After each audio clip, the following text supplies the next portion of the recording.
Assalamualaikum warahmatullahi wabarakatuh. Perkenalkan, nama saya Nurlela Blondatu.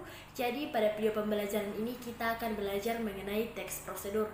Teman-teman sudah pernah mendengar definisi atau pengertian dari teks prosedur? Jadi teman-teman, pengertian dari teks prosedur adalah teks yang menjelaskan cara membuat sesuatu atau tahapan-tahapan mengenai pembuatan sesuatu. Selanjutnya yang perlu teman-teman tahu juga adalah tahapan dalam menulis teks prosedur. Yang pertama adalah tujuannya. Kita harus tahu tujuan dari apa yang akan kita buat. Yang kedua adalah material atau bahan. Kita ketika akan menulis teks prosedur, kita tahu terlebih dahulu bahan atau material yang akan kita gunakan dalam menulis teks tersebut. Yang ketiga adalah langkah-langkah atau metode. Pada bagian ini berisi tentang tahapan-tahapan atau step by step dalam teks prosedur yang akan kita buat.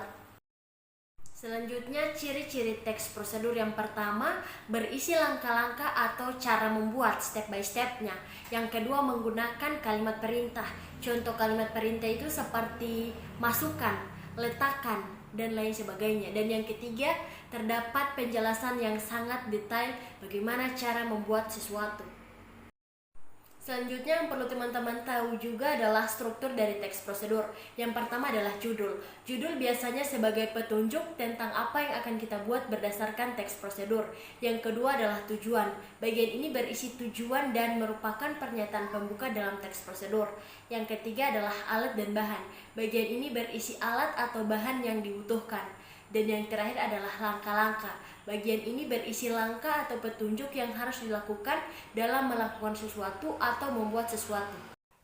Silakan teman-teman perhatikan contoh teks prosedur mengenai keripik singkong balado. Pada bagian ini, pada bagian pertama yaitu gambaran mengenai keripik singkong balado dan juga bahan-bahan yang dibutuhkan ketika kita akan membuat keripik singkong balado. Silakan teman-teman perhatikan bahan-bahan yang dibutuhkan untuk membuat keripik singkong balado.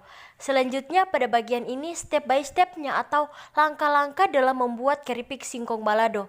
Silakan teman-teman perhatikan langkah-langkahnya sehingga ketika teman-teman ingin membuat keripik singkong balado, teman-teman sudah mengetahui step by stepnya atau langkah-langkah dalam membuat keripik singkong balado. Demikian video pembelajaran kita pada pertemuan kali ini. Wassalamualaikum warahmatullahi wabarakatuh.